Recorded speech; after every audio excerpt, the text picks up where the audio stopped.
When you hear about be a man, what comes to your mind? When I hear about being a man, sometimes it is so hard because the reality that is expected of you, or the term itself, be a man, it is telling you to tough up. What were you taught about being strong? Okay, thank you. Being strong, or the message came like this. In every, as he has said, in every struggle that we undergo each and every day, teaches you as a man to stand strong.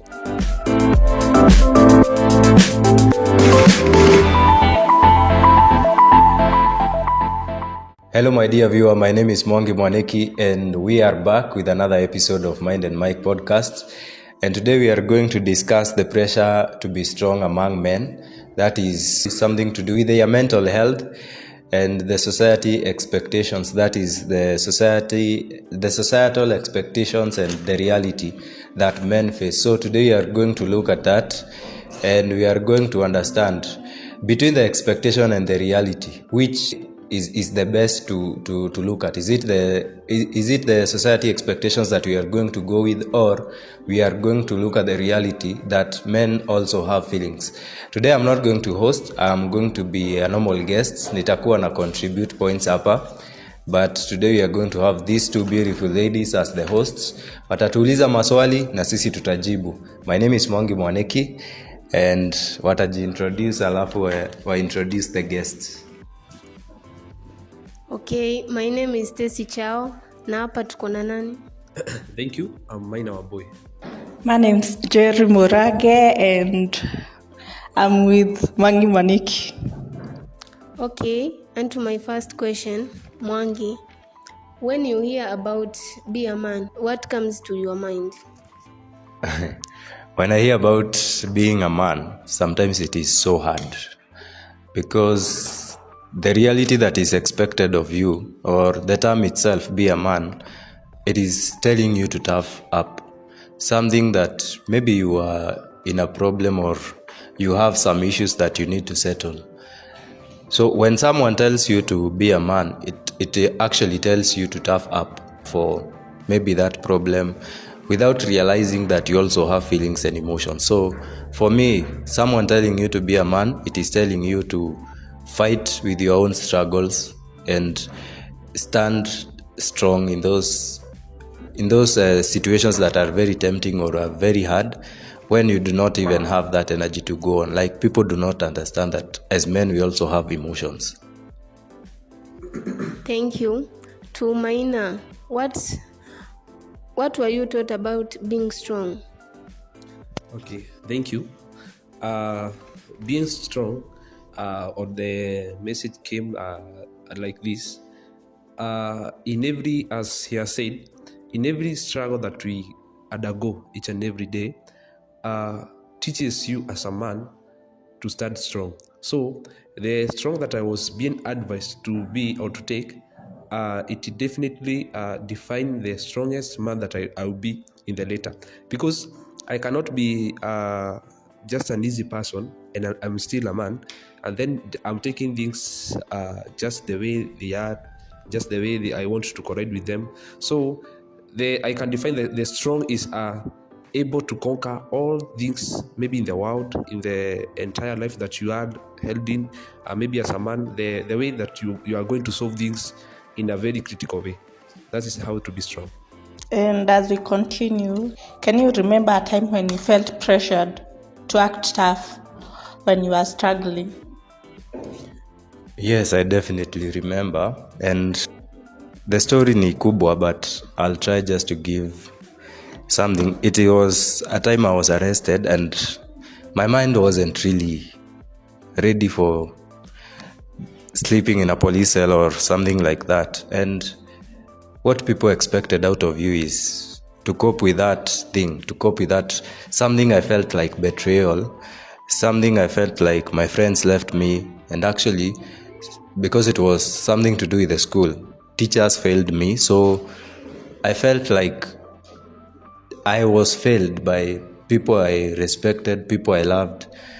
in as much as what was happening seemed like it's going against the school, but I was not involved in any way. So when I was moving about, or when I was trying to move on with that thing and trying to accept the reality, people are expecting that you should be out there smiling with them, you should be there laughing with them, you should be there sharing jokes with them. But I was not able. I was still not believing that I can spend a night at a police cell and the sentence that I'm facing maybe will affect my life. Maybe it could have given me, maybe I would be innocent but charged with a thing that I never did. So by that time, what I only thought of was my life after. So when people were telling me to be strong, that was a time when I needed someone to just tell me these things happen, and even if they happen, what you need to do is ABC. So I felt like my heart was so heartbroken that I felt like they do not understand the pain that I'm going through. But you still had to be strong because that is what the society expected of you. I remember I could spend days at home. I wouldn't walk out of the home compound, my home's compound, because where am I even going? Because the society expects you to be strong, but at the same time, they will keep on giving you tags, names about so-and-so's son who was in police cell because of doing something of a sort. I was actually heartbroken when someone called me a ringleader because of what had happened at school. So you can imagine all those being given those tags, insults that could not make sense, but someone has already given you some tags. They have called you names that you can't step out, you can't step up with it. So it really affected me, and that is when I was trying to fight for it. And I can remember that people are expecting me to be strong when I could not be strong, when I needed someone to be there to show me how to be strong, or to walk with me that journey and make sure that I'm strong enough. That's an emotional story, but we are sorry for that. Tumaina, why do you think society expects men to always appear strong or unemotional? I can say, men's, we are sometimes having some very personal things to solve. Like in today, you cannot find a person as a man. Someone is coming to you and giving you a hug, or maybe telling you, like, it's going, stop crying, this is enough, so continue with it, that will be okay. So men sometimes you may find them that in a strong part, the society, how the expectation from the society needs is going to become a very, very, very minimal, because they need you as a man to be totally strong enough, and also an emotional part of it. They sometimes tend to lower something that you doesn't need.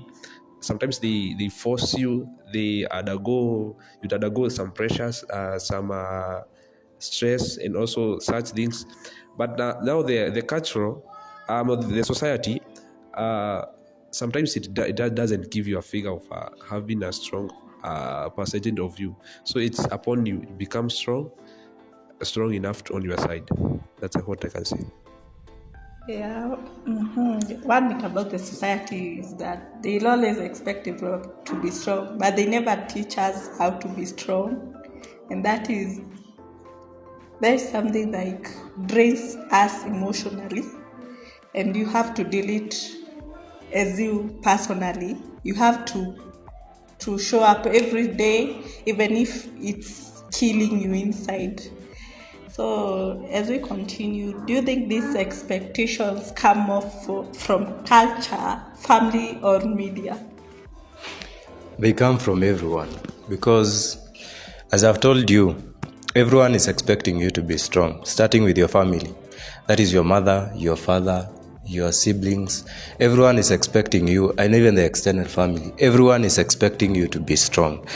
So while this comes from the culture, because the culture has been a man should not share what he's going through. You see, today you can find that a man has been affected because he has not been able to provide for his family. But he cannot go out there to share his problem because people will start to stigmatize the man that is unable to provide for his family. But it is true, he's finding it difficult to even feed his family or provide for the family. So the first thing that should be there is that these expectations are not from just the media, the family, no. They are from every corner, everyone around us, everyone around the man, even the men themselves.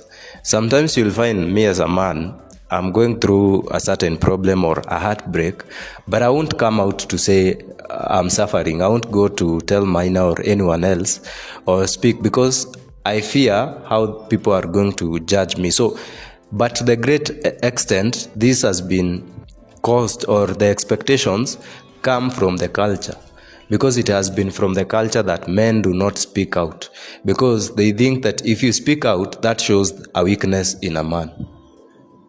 That's the reason why most men are suffering, but it is advisable that you should share your problems to others. Yes. That is not only the issue. That is why we are getting more suicidal cases from all over the country. And if you just check the big number that is being affected, we are losing many young men because of this. And I feel like if they would just come out and speak out, maybe just speak to a friend, maybe a family member that you trust, and if you have the financial capability, maybe just go and see a therapist so that maybe things can be easier. But I don't think the society that was not this how the society brought the thing of a man should not speak out, a man should be strong. That is not, I don't feel like it is right, because I believe if we just talk out, we just share problems with each other, it can be easier for us. Yes. And for Maina, how do men's roles in the society today differ from those for our fathers and grandfathers? I can say this, the rules that were being used earlier by our father and grandfathers, and compared to today men's, you may find that how the society brought out these people, like the grandfathers, and how they brought their sons was totally different thing. So in today era that we are in today, you may find men's, they don't contribute to how our grandfather and father were doing earlier. So the role that they played, one, they were being taught like suffer as a man.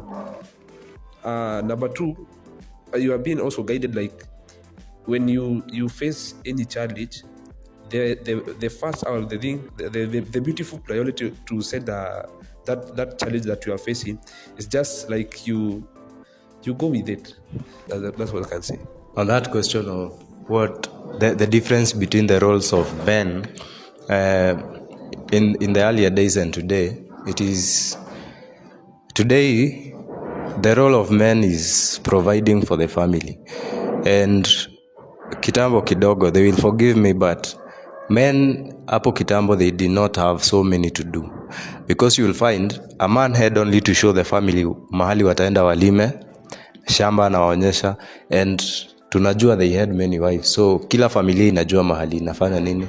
So wanaume hapo hiyo time they had to go and wanaenda tu kwa wazee wenzao, mtu anakuja jioni anapatiwa food yake nini, but the family, watoto wanaenda na mama yao kwa shamba yake, wanalima, wanapata chakula. So the man will be just there saying, hii ni mali yangu na hii ni familia yangu. But today it is very different. The man has to go himself, yeye kuenda kutafuta. Today many men wake up very early in the morning to go watafute chakula. You get, waende watafutie familia zao to make sure that they have provided for the family.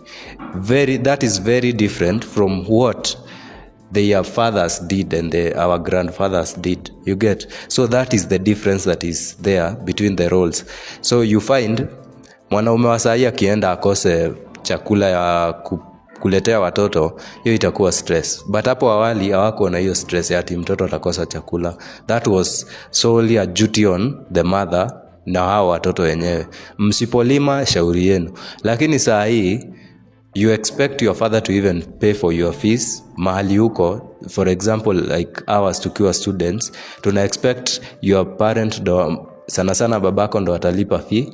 For those wako na baba mwenye anafaa kulipa fees, una expect mambo kama rent and pesa ya matumizi, that personal budget or pocket money. So what you expect, it's that you expect it from your father.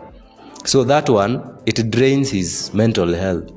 But at the end of the day, does he have someone else to talk to wakati umempigia ukamwambia akakosa? You get? So it affects their mental health. That is something that we don't expect. And the society now expects that mwanaume wa saa hii ukimwambia kitu lazima afanye. But hautaki kuelewa wakati amekosa pia yeye ni binadamu. That you can't even talk to him and tell him, no, don't get worried, kesho utapata. You get? So that is the difference between wanaume wa saa hii na kitambo. Do you think that's the reason why there is lack of respect from the children to their fathers? Because at past, the children were so obedient to their parents, but nowadays, the children are so close to their parents until they have some disrespect. Do you think that's the reason? I really don't think that the problem comes with mwanaume saa hii ndo ana provide. The disrespect comes from now when it comes to the matters of the family. If as a wife you can't talk to your kids to respect their father, that is where the problem comes in. So you have to teach your children to respect their father. You get? Today, I respect my father because of my mother. She has never taught me how to disrespect my father. You get it? So, involving yourself in disrespecting your father actually is a curse, even from the Bible. So it is out of the mother to teach the children to respect the father, and also it is a duty of the father to teach the children to respect their mother, because it is not only the fathers who are being disrespected today, even mothers. So it is the responsibility of parents to teach children to respect their parents. And also it is also better as a family to make sure that you have taken your children to church. Najua watu wengi wanasema church sijui nini, but look for that church that is going to serve that purpose of educating your child on respecting parents. That is all I can say. But on that, if you just check on many cases in many families right now, even the mothers are contributing. It's okay, I don't want it to put like a 50-50 thing, but like maybe I'll just give an example in myself. So like my father just will focus on paying my school fees, the rent, and maybe sometimes when I ask the money from him, and when he doesn't have, he'll just ask my mom to provide, and my mother will definitely come through. So okay, I just think both parents right now in many families, both parents do participate. But to a majority today, to the greatest majority, still the father has to provide. You get? So it is not a 50-50, maybe in urban areas, but when you go back to those villages, when you look at the setting, it is still believed in those remote areas or in our villages that the father has to provide, whether he likes it or not. So for the 50-50 thing is all about these educated people, because the woman also wants to feel like he's helping or she's helping. You get? So that is the thing that is coming with it. And I guess that is the phase that we are going to. But it has not been there. For the past few years, it has been the man has to provide. No, do you think it's all about the feminism thing?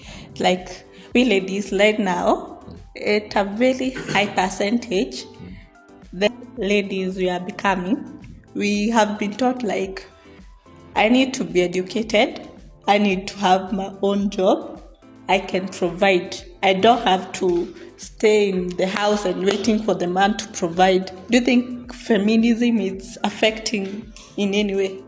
No, I'll call it empowerment, and also to some point, it will help the men. It will relieve that man's mental health.